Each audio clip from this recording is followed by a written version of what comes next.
Hi, my name is Tutu Shangunuga, Partner Learning and Development here at Human Capital Partners, working with incredible companies to build and develop their leadership at different levels within the organization, because you can be a leader anywhere. What is emotional intelligence? Emotional intelligence is the ability to recognize your own emotions and the impact it has on you, on your actions, and on your results. It's also recognizing how this plays out for other people as well. Basically, I like to say emotional intelligence is really leveraging the intelligence of your emotions. Even though some people may think, wow, isn't that emotions intelligent? They absolutely are. And when you begin to learn to use the information that you are getting from that, it absolutely changes the game. It's actually one of the skills that has been highlighted that will be required going forward. If you're going to be a leader at any level, in any field, in any endeavor, emotional intelligence is absolutely critical for you, because you first of all must know how to be aware of your emotions and how to regulate it whenever you're triggered. And hey, in this VUCA world that we are all living in, you will get triggered at some point in time, and it's fine. There's nothing wrong with being triggered, but how are you going to be able to regulate yourself and even use that to be able to get the results you want to get? I remember in the thick of COVID, organizations were calling us to run programs on emotional intelligence, because suddenly people realized the importance of that, the importance of everyone being able to work remotely and still get the best out of each other. So there was actually a spike in the request for training, for coaching on emotional intelligence right about when COVID happened. And I believe this was because everyone has really acknowledged the fact that when people are remote, the interactions are different. People feel they can say things remotely that they wouldn't probably say face to face, and this translated into the workspace as well. And so you had a lot of complaints and people just reporting to HR about less than desirable behaviors by bosses who probably should have known better. And so emotional intelligence is absolutely key to be able to function as a professional, to excel, and to get the best out of your team.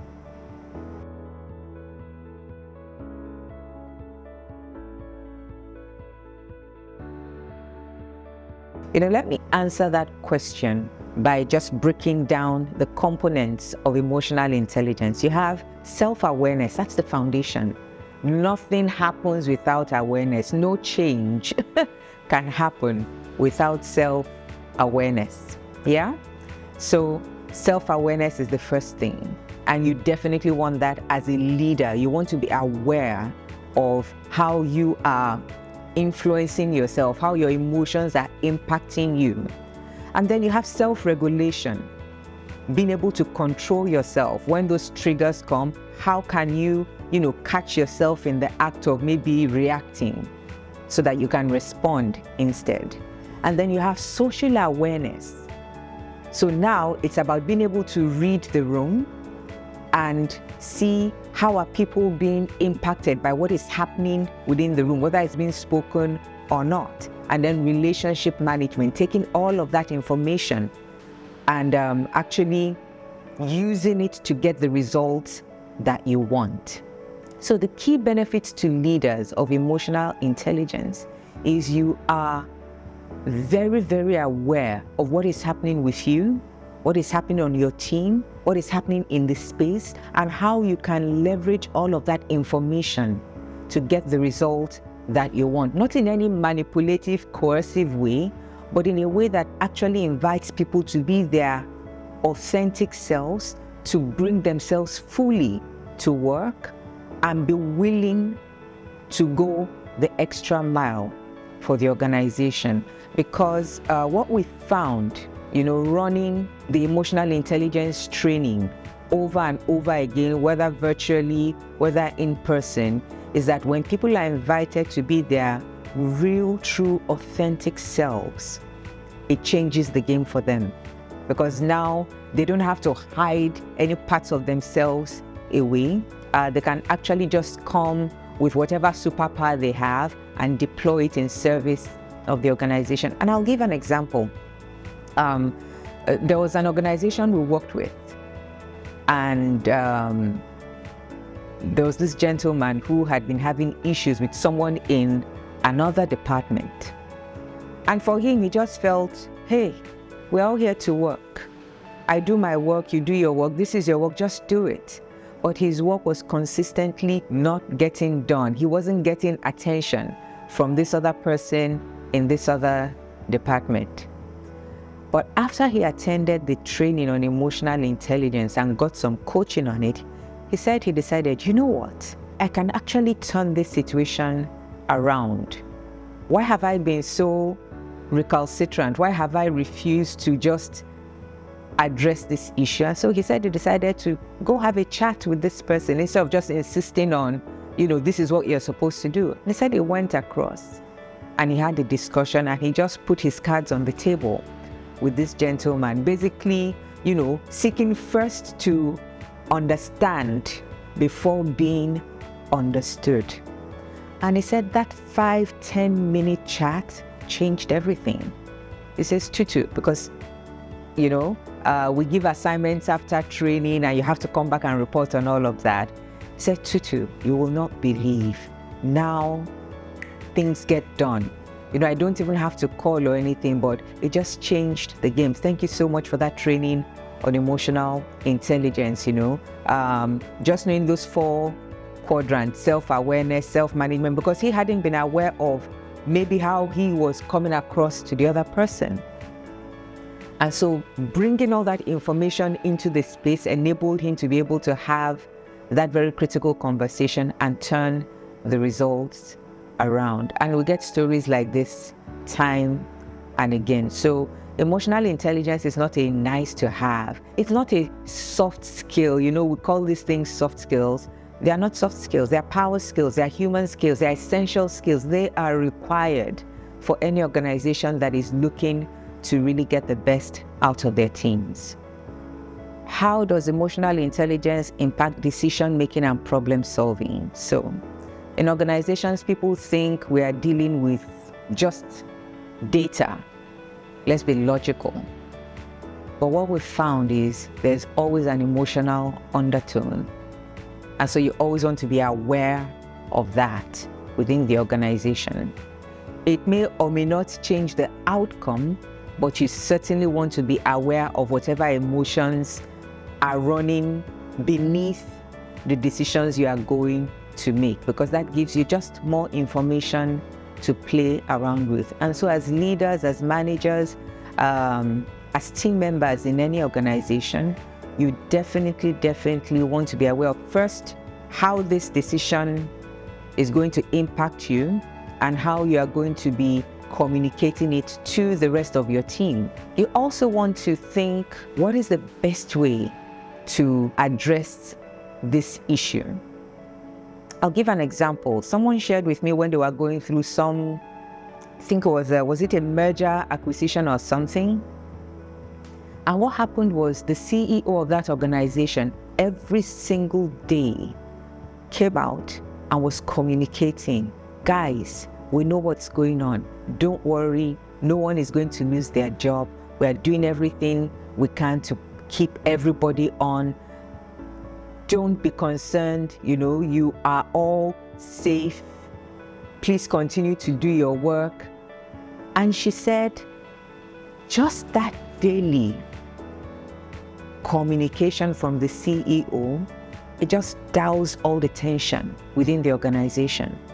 That was a CEO that understood that while, yes, everybody is reading about this whole process going on, he had a responsibility to make sure that his own team, that his own staff, his own employees were also being carried along, and they needed to hear his voice. So that's one thing I always tell leaders: make sure that you put yourself in the shoes of your people. Empathy. How do you think this is affecting them? How do you think they will respond? What do you think they want to hear? Are you in a position to make that communication? And if not, what do you need to tell them? But as a leader, you don't want to leave room for gossip and rumors to begin to thrive, because in the absence of information, that is exactly what is going to happen. But when you go into all that, understanding the emotions that could possibly be running underneath the surface, then you are in a much more powerful position to influence your people.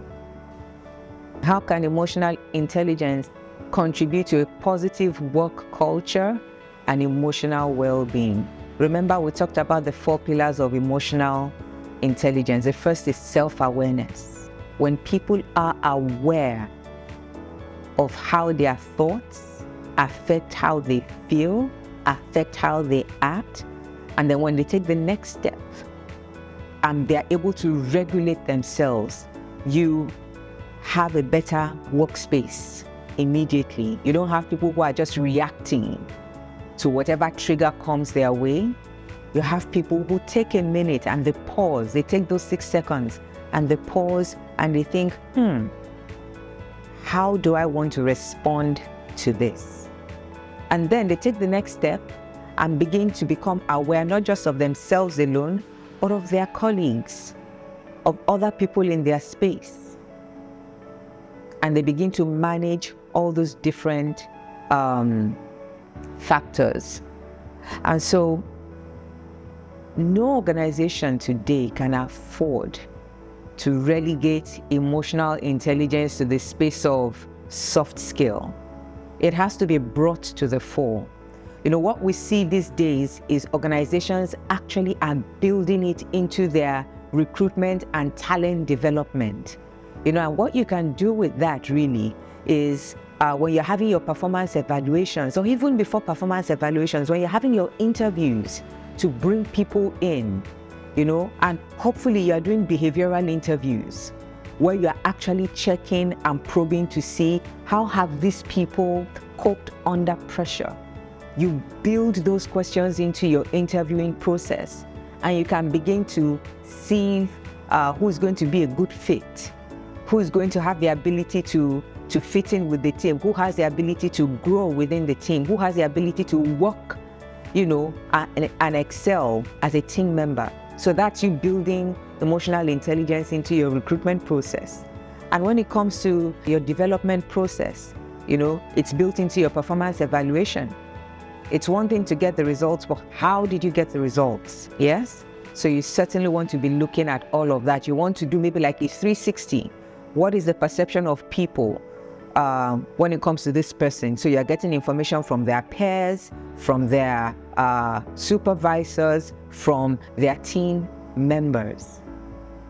Because everybody experiences them differently.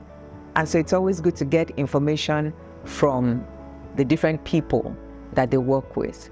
And so emotional intelligence is absolutely critical. It cannot be ignored. You certainly want to make a conscious effort to build that skill, because it is a skill. And the great thing about emotional intelligence, it's not like IQ, it's not fixed. As long as we keep doing the work to get to know ourselves, to get to know others, we keep developing, we keep growing in our emotional intelligence. And there are just so many benefits, health benefits even, that come with that. Yep.